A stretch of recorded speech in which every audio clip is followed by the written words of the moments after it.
not a retreat, not a detox, a deliberate disappearance before another year disappears for you. 30 days where you stop performing change and actually build the structure that makes change possible. I'm Matt. Here's the mechanism. You know this day. You wake up already late, phone in your hand before you even sit up. Notifications, messages, a scroll you don't remember starting. You tell yourself you'll get moving after you wake up a bit. You don't. You move from screen to commute to shallow conversations, tiny escapes between tasks, food when you're not hungry. You say, I'll start tonight. You don't. By the time you lie down, the only real feeling you have is, how did I lose another day without doing anything that matters to me? You blame motivation, willpower, discipline. But look closely. Your days already have a structure. You just didn't design it. The apps are placed where your thumb lands first. The people who text you most define when you respond. Your work hours leak into your evenings. Your energy is gone long before your free time starts. That's not random. That's an invisible schedule. One you never chose. But you obey it every day. And that hidden schedule is quietly writing your next year. Same triggers, same timing, same loops. You think you're stuck because you lack motivation. You're stuck because you never interrupted the script. That's why you disappear. Not to find yourself, not to go off grid and post about it later. You disappear to cut contact with the invisible schedule that's been running your life on autopilot, long enough to see it clearly. Then replace it with something deliberate. Here's how this works. Act 1. Why you disappear. You can't rebuild a house while you're still living in every room. You need at least one empty floor. For 30 days, you create that empty floor. You reduce inputs. You step out of default social obligations that keep you performing the same role. You stop pretending, I'm working on it, while your calendar tells the truth. This is not about being dramatic.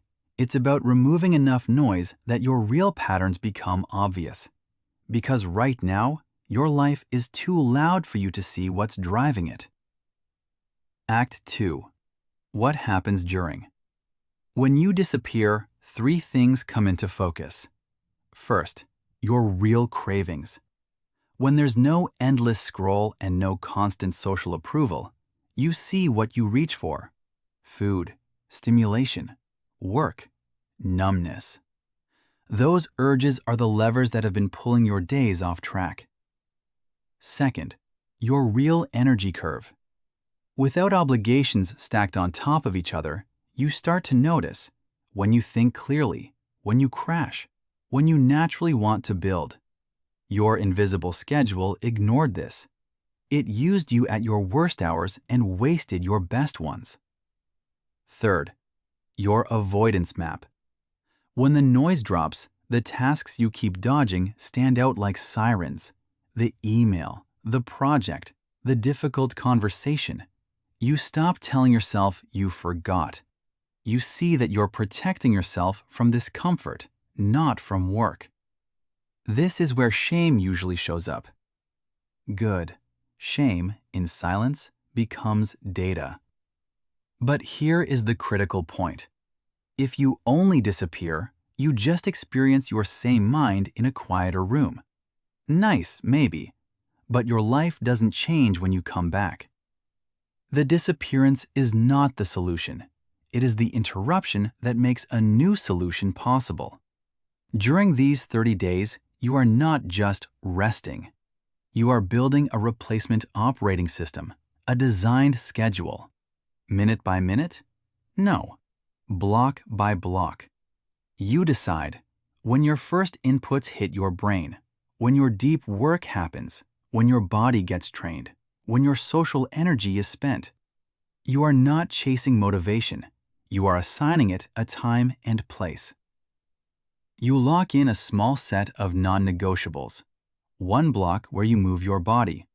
One block where you build something that compounds. One block where you review the day without lying to yourself. Same anchors, every day. Not heavy, just consistent enough that missing them feels wrong. What ruins people after a disappearance is re-entry. They go back to the same environment with no architecture, so the old invisible schedule snaps back and takes over. That's why you need a sequence, a structure you can install the day you return, while your life tries to pull you back into default. A reset is not an emotion. It's a series of actions done in the same order at the same times until they become the new normal your brain expects. That is what these 30 days are for. Break the hidden script. Write a new one. Rehearse it enough times that it doesn't collapse the first week you're busy again. Act 3. Who comes back? The person who returns after 30 deliberate days is not transformed.